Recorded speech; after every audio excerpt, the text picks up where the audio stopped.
ಸಮಯ ನಿರ್ವಹಣೆಯ 3 ಸೂತ್ರಗಳು. ಗ್ಯಾನ್ ವತ್ಸಲ್ ಸ್ವಾಮಿ.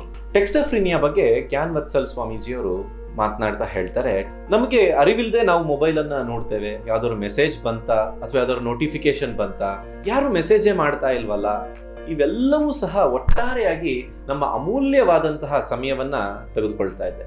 ಇಂತಹ ಪರಿಸ್ಥಿತಿಯಲ್ಲಿ ನಾವು ನಮ್ಮ ಸಮಯವನ್ನ ಸದ್ವಿನಿಯೋಗ ಮಾಡುವುದು ಹೇಗೆ ಅನ್ನೋದಕ್ಕೆ ಗ್ಯಾನ್ ವತ್ಸಲ್ ಸ್ವಾಮೀಜಿಯವರು 3 ಸೂತ್ರಗಳನ್ನ ನಮಗೆ ಹೇಳ್ತಾರೆ.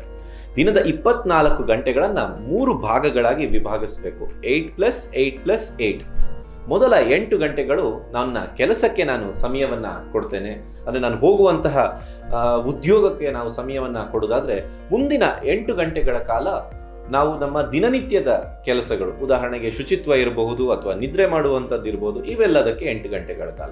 ಆ ಕೊನೆಯ 8 ಗಂಟೆಗಳಿಗೆ ಜ್ಞಾನವತ್ಸಲ್ ಸ್ವಾಮೀಜಿಯವರು ಹೇಳ್ತಾರೆ 3F 3H 3S.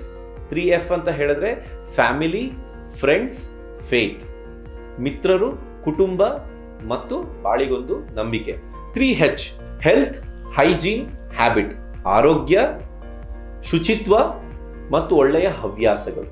ಕೊನೆಯದಾಗಿ 3S ಸೋಲ್, ಆತ್ಮೋನ್ನತಿ, ಸರ್ವಿಸ್, ಸೇವೆ, ಸ್ಮೈಲ್, ಒಳ್ಳೆಯ ನಗು. ಈ 3 ಸೂತ್ರಗಳನ್ನ ನಾವು ಅನುಸರಿಸಿದ್ದೇ ಆದಲ್ಲಿ ಖಂಡಿತವಾಗಿಯೂ ನಾವು ಸಮಯವನ್ನ ಸದ್ವಿನಿಯೋಗ ಮಾಡಬಹುದು. ಏನಂತೀರಿ? ನಮಸ್ಕಾರ.